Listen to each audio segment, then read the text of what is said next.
I'm Blue Dragon from Twitch.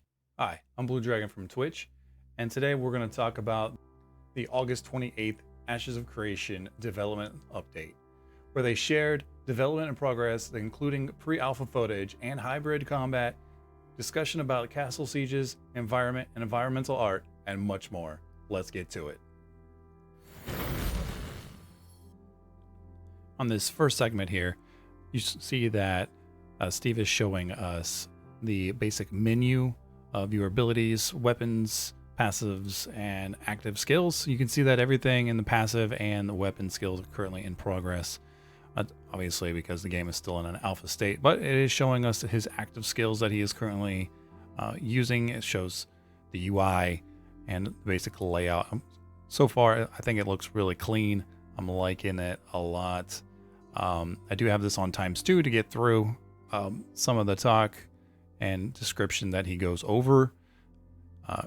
Here he's talking about how basic weapons and everything are laid out, showing off his skills, and again still showing some of the UI.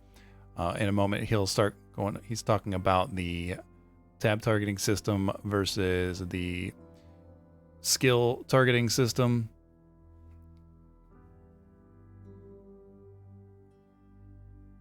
The descriptions that you can get off of just hovering over, or actually there goes, he tabs over to, and you actually get a reticle that pops up, and you can still get that same information off of just hovering over the different characters, monsters in the game.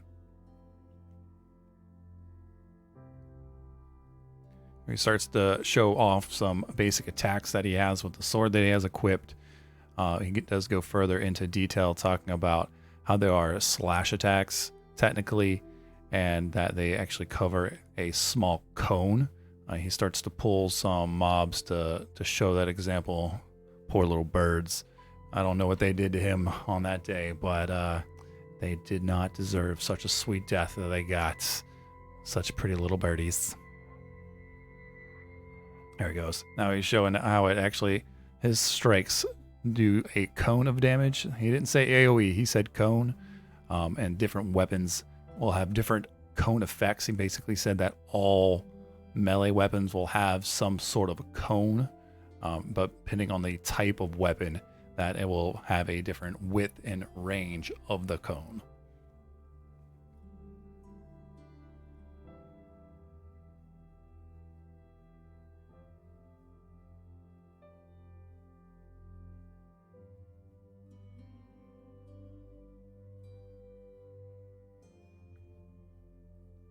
Comes over the hill and he starts to annihilate some mushrooms once he realizes that the mushrooms are monsters and not actual environmental. He's like, oh, look, let's kill some mushrooms. And again, showing us the combat that he has with his sword and shield setup.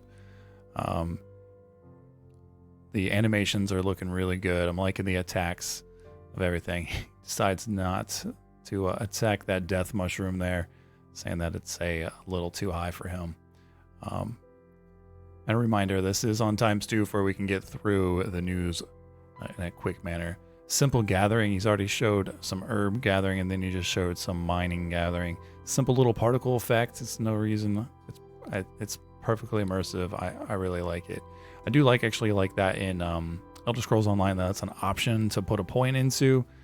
So that'd be curious if that's always like that, depending if you have that particular gathering profession. In the second video they show us, they go over how the siege system is going to work, and it's a pretty good detail. Yeah, more detail than I've seen or heard anything that I've read or other videos that they have bumped out. Another cool thing about this portion of the video, they actually show 3 different mounts. So we got this long-legged mount that Steve's on, we got a standard horse, and we have a small lizard that Toast is on.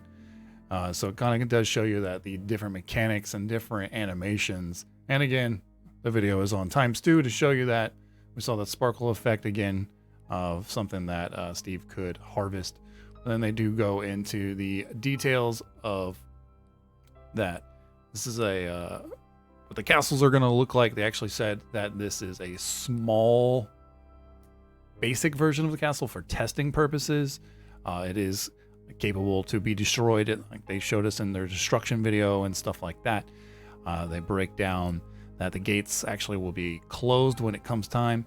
And something that I didn't know, that is, if the castle is not currently occupied by players, that there will be NPCs inside of it, which is pretty cool. So even if it's never been sacked before, there will be NPCs inside of it, and they said that they will be epic level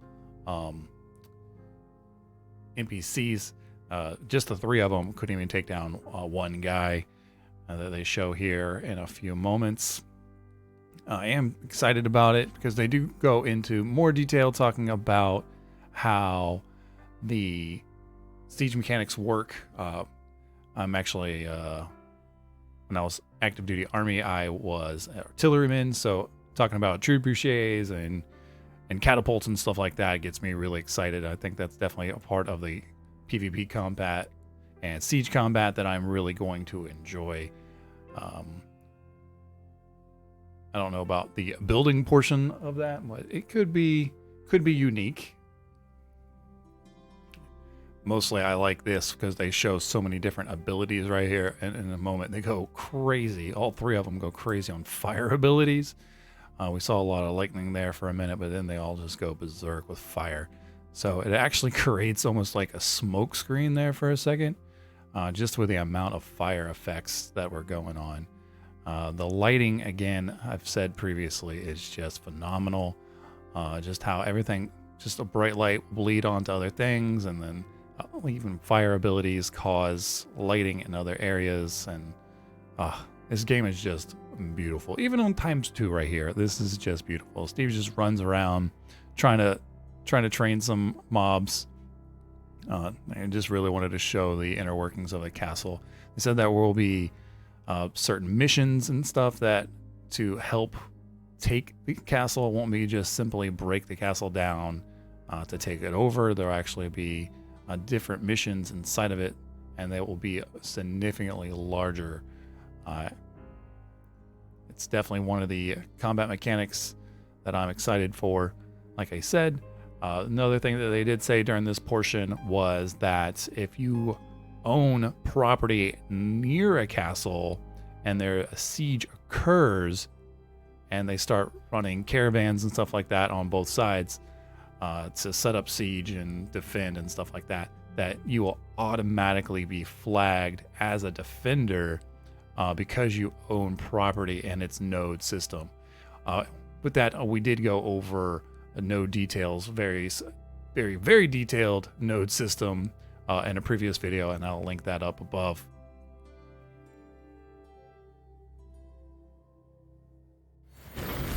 In the 3rd segment, they show us what the walls are going to look like for the Metropolis level.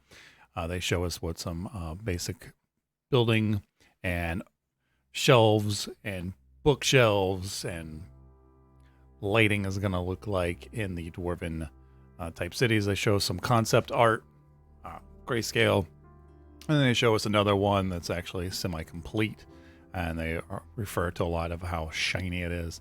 Give us an idea what the male and female dwarven races are going to look like stature-wise. Pretty cool shield. Looks like I get some fire effects off of it. Turtle animations.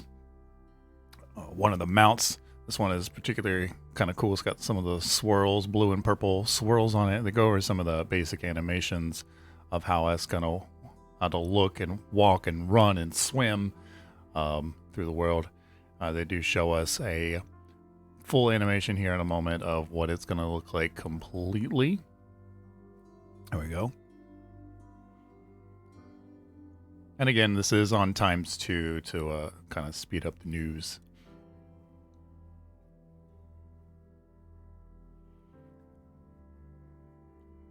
And it looks great. Just absolutely great. And then they just do go over some basic environmental video here, kind of showcasing the turtle. The beach looks great. The lighting looks great. That just looks incredible. The noises that it makes. Even makes like a, coming out of a shell like that, it makes like a little chuckle sound. There it is. Nice, compact, update on everything that they just went through on this update. If you're like me, I like a little bit of compact, quick news, and that's what I'm trying to provide here. I don't know about you though, every single time they pump out more information like this, I get more and more excited for this game. I cannot wait. I so bad need an MMO at this detail. It's been so long. I haven't enjoyed, even been hyped about an MMO like this since Star Wars Galaxies. That was a long time ago. I need an MMO to just like punch me in the face and let's keep going for hours on hours. And until next time, I'll see you then.